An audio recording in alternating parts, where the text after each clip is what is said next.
I would like to address their parents, wives, and children, to tell them what our people are fighting for, what kind of enemy we are up against, and who is pushing the world into new wars and crises and deriving blood-stained benefits from this tragedy, who are part of our united people, have seen with their own eyes what the ruling class of the so-called West have prepared for humanity as a whole.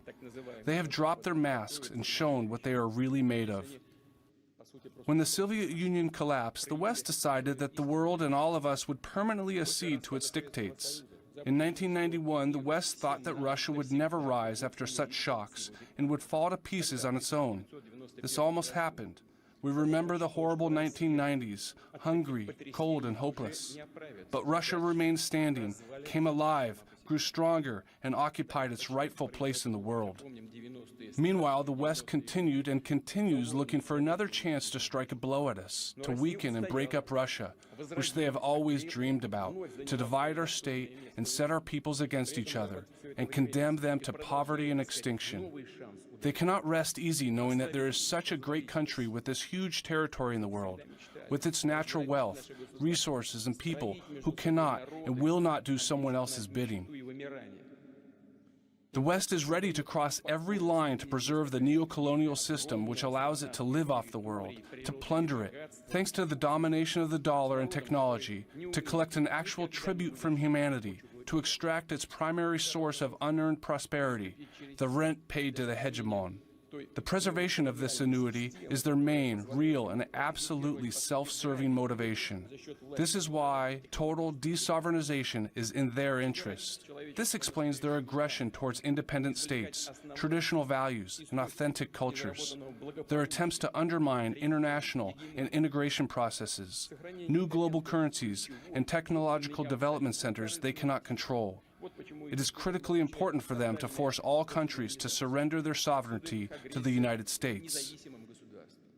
In certain countries, the ruling elites voluntarily agree to do this, voluntarily agree to become vassals. Others are bribed or intimidated. And if this does not work, they destroy entire states, leaving behind humanitarian disasters, devastation, ruins, millions of wrecked and mangled human lives, terrorist enclaves, social disaster zones, protectorates, colonies, and semi-colonies. They don't care. All they care about is their own benefit. I want to underscore again that their insatiability and determination to preserve their unfettered dominance are the real causes of the hybrid war that the collective West is waging against Russia. They do not want us to be free. They want us to be a colony. They do not want equal cooperation. They want to loot. They do not want to see us a free society, but a mass of soulless slaves. They see our thought and our philosophy as a direct threat. This is why they target our philosophers for assassination. Our culture and art present a danger to them, so they are trying to ban them. Our development and prosperity are also a threat to them because competition is growing. They do not want or need Russia, but we do.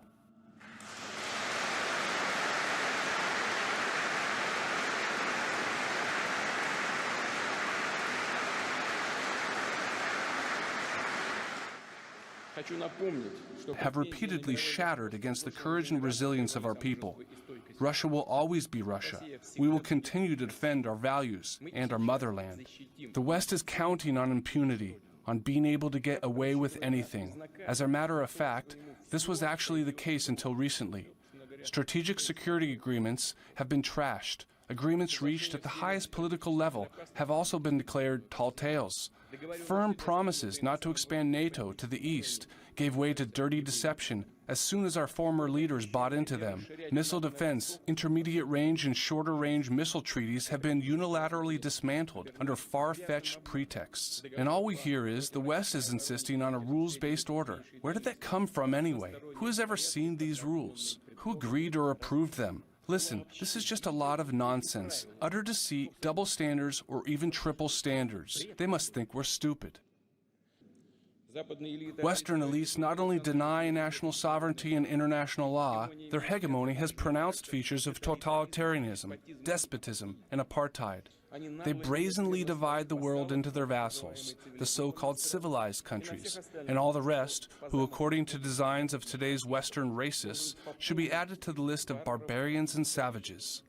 False labels like rogue country or authoritarian regime are already available and are used to stigmatize entire nations and states, which is nothing new. There is nothing new in this. Deep down, the Western elites have remained the same colonizers. They discriminate and divide peoples into the top tier and the rest. We have never agreed to and will never agree to such political nationalism and racism. What else, if not racism, is the Russophobia that is being spread around the world? What, if not racism, is the West's dogmatic conviction that its civilization and neoliberal culture is an indisputable model for the entire world to follow? You're either with us or against us. It even sounds strange. Western elites are even shifting repentance for their own historical crimes on everyone else, demanding that the citizens of their countries and other peoples confess to things they have nothing to do with at all, for example, the period of colonial conquests. It is worth reminding the West that it began its colonial policy back in the Middle Ages, followed by the worldwide slave trade, the genocide of Indian tribes in America, the plunder of India and Africa, the wars of England and France against China, as a result of which it was forced to open its ports to the opium trade. What they did was get entire nations hooked on drugs and purposefully exterminated entire ethnic groups for the sake of grabbing land and resources, hunting people like animals. This is contrary to human nature, truth, freedom, and justice. While we are proud that in the 20th century, our country led the anti-colonial movement, which opened up opportunities for many people around the world to make progress, reduce poverty and inequality, and defeat hunger and disease. To emphasize one of the reasons for the centuries-old Russophobia, the Western elite's unconcealed animosity towards Russia, is precisely the fact that we did not allow them to rob us during the period of colonial conquests and force the Europeans to trade with us on mutually beneficial terms. Western countries have been saying for centuries that they bring freedom and democracy to other nations. Nothing could be further from the truth. Instead of bringing democracy, they suppressed and exploited, and instead of giving freedom, they enslaved and oppressed. The unipolar world is inherently anti-democratic and unfree. It is false and hypocritical through and through. The United States is the only country in the world that has used nuclear weapons twice, destroying the cities of Hiroshima and Nagasaki in Japan, and they created a precedent. Recall that during World War II, the United States and Britain reduced Dresden, Hamburg, Cologne, and many other German cities to rubble, without the least military necessity. It was done ostentatiously, and to repeat, without any military necessity. They had only one goal, as with the nuclear bombing of Japanese cities, to intimidate our country and the rest of the world. The United States left a deep scar in the memory of the people of Korea and Vietnam with their carpet bombings and use of napalm and chemical weapons. It actually continues to occupy Germany, Japan, the Republic of Korea, and other countries, which they cynically refer to as equals and allies. Look now, what kind of alliance is that? The whole world knows that the top officials in these countries are being spied on and their offices and homes are bugged. It's a disgrace for those who do this and for those who, like slaves, silently and meekly swallow this arrogant behavior. Washington demands more and more sanctions against Russia, and the majority of European politicians obediently go along with it. They clearly understand that by pressuring the EU to completely give up Russian energy and other resources, the United States is practically pushing Europe towards deindustrialization in a bid to get its hands on the entire European market. These European elites understand everything. They do, but they prefer to serve the interests of others. This is no longer servility, but direct betrayal of their own peoples. God bless, it is up to them. But the Anglo-Saxons believe sanctions are no longer enough, and now they have turned to subversion. It seems incredible, but it is a fact. By causing explosions on Nord Stream's international gas pipelines passing along the bottom of the Baltic Sea, they have actually embarked on the destruction of Europe's entire energy infrastructure. It is clear to everyone who stands to gain. Those who benefit are responsible, of course. At the same time, the West has clearly been engaged in wishful thinking for a long time. In launching the sanctions blitzkrieg against Russia, for example, They thought that they could once again line up the whole world at their command. As it turns out, however, such a bright prospect does not excite anyone, other than complete political masochists and admirers of other unconventional forms of international relations. Most states refuse to snap a salute and instead choose the sensible path of cooperation with Russia. The West clearly did not expect such insubordination. They simply got used to acting according to a template, to grab whatever they please by blackmail, bribery, intimidation, and convince themselves that these methods would work forever, as if they had fossilized in the past.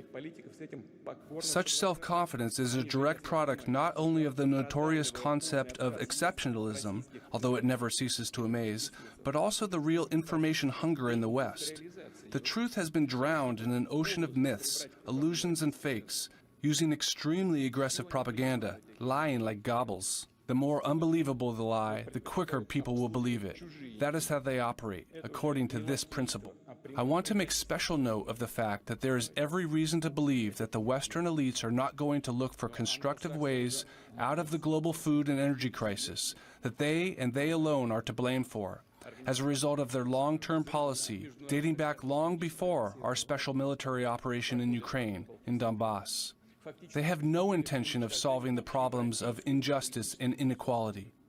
I am afraid they would rather use other formulas they are more comfortable with.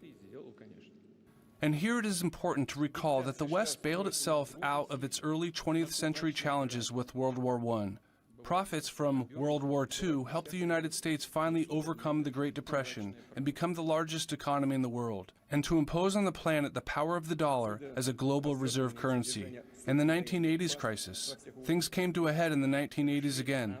The West emerged from it largely unscathed by appropriating the inheritance and resources of the collapsed and defunct Soviet Union. That's a fact. Now, in order to free itself from the latest web of challenges, they need to dismantle Russia as well as other states that choose a sovereign path of development at all costs, to be able to further plunder other nations' wealth and use it to patch their own holes. If this does not happen, I cannot rule out that they will try to trigger a collapse of the entire system and blame everything on that, or God forbid, decide to use the old formula of economic growth through war. Russia is aware of its responsibility to the international community and will make every effort to ensure that cooler heads prevail. The current neo-colonial model is ultimately doomed. This much is obvious. But I repeat that its real masters will cling to it to the end. They simply have nothing to offer the world except to maintain the same system of plundering and racketeering.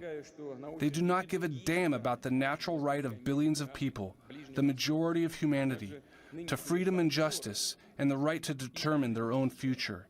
They have already moved on to the radical denial of moral, religious, and family values. Let's answer some very simple questions for ourselves. Now I would like to return to what I said and want to address all citizens of the country. Not just the colleagues that are here in the hall, but all citizens of Russia. Do we want to have here, in our country, in Russia, parent number 1, parent number 2, and parent number 3? They have completely lost it. Instead of mother and father. Do we want our schools to impose on our children, from their earliest days in school, perversions that lead to degradation and extinction? Do we want to drum in their heads that certain other genders exist along with women and men, and to offer them gender reassignment surgery? Is that what we want for our country and our children? This is unacceptable to us. We have a different future of our own. The world has entered a period of fundamental revolutionary transformation. New centers of power are emerging. They represent the majority of the international community. They are ready not only to declare their interests, but also to protect them. They see in multipolarity an opportunity to strengthen their sovereignty, which means gaining genuine freedom, historical prospects, and the right to their own independent, creative, and distinctive forms of development in a harmonious process. As I've already said, we have many like-minded people in Europe and the United States, and we feel and see their support. An essentially emancipatory, anti-colonial movement against unipolar hegemony is taking shape in the most diverse countries and societies. Its power will only grow with time. It is this force that will determine our future geopolitical reality.